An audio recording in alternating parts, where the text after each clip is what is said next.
इथे फक्त दागिने नाही तर पिढ्यानपिढ्यांचा विश्वास मिळतो. परंपरेची झळाळी आणि विश्वासाची खात्री. कैलास अडगावकर ज्वेलर्स, दत्त मंदिर बस स्टॉप, नाशिक रोड. आगामी सिंहस्थ कुंभमेळा निमित्ताने सातपूर विभागातील विविध रस्त्यांची कामे चालू आहेत. मात्र ठेकेदाराच्या चुकीच्या धोरणामुळे या रस्त्यांना मोठ्या प्रमाणात खड्डे पडले असून या खड्ड्यात मोठे अपघात होत आहेत. सातपूर गावातील 3 जणांचा या खड्ड्यांमुळे अपघात झालाय. तर सातपूर राजवाडा येथील भाजी विक्रेते दिलीप दामोदर काळे हे गेल्या महिनाभरापासून खासगी दवाखान्यामध्ये उपचार घेत होते. त्यांची मृत्यूशी झुंज सुरू होती, मात्र ही झुंज अपयशी ठरली. त्यांची प्राणज्योत मावळली. त्यांच्या दुःखद निधनाने सातपूर राजवाडा तसेच सातपूर गाव परिसरात शोककळा पसरली आहे.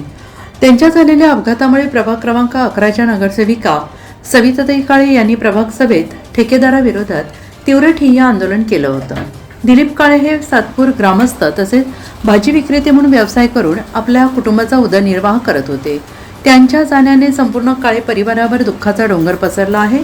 मात्र ठेकेदाराच्या हलगर्जीपणामुळेच ही घटना घडली अशी संतप्त प्रतिक्रिया सर्व नागरिकांकडून उमटत आहे.